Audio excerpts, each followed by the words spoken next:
শাপলা প্রতীকেই জাতীয় সংসদ নির্বাচন করবে এনসিপি। এছাড়া আর কোনো অপশন নেই।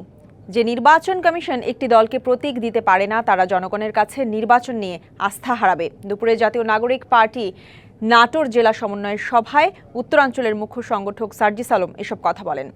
সংসদ নির্বাচনে এনসিপি জোটবদ্ধভাবে কারো সঙ্গে নির্বাচন করবে কিনা সে বিষয়ে দলের প্রধানরা বিভিন্ন রাজনৈতিক দলের সঙ্গে আলাপ আলোচনা চালিয়ে যাচ্ছে। এর আগে সাংগঠনিক ভিত শক্তিশালী করতে আগামী নভেম্বরের মধ্যে সব জেলা উপজেলা সহ বিভিন্ন ইউনিটের কমিটি দেয়া হবে বলে জানান তিনি।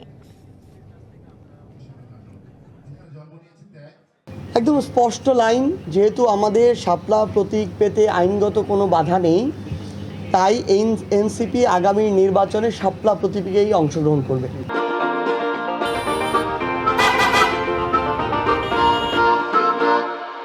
এই নির্বাচন কমিশন অভ্যুত্থান পরবর্তী বাংলাদেশে একটা স্বাধীন সাংবিধানিক প্রতিষ্ঠান হিসেবে যদি তাদের স্বকীয়তা বজায় না রাখতে পারে, আমরা মনে করি এই নির্বাচন কমিশন আগামী নির্বাচন কমিশন হিসেবে কাজ করার সম্পূর্ণ আস্থা হারিয়ে ফেলে।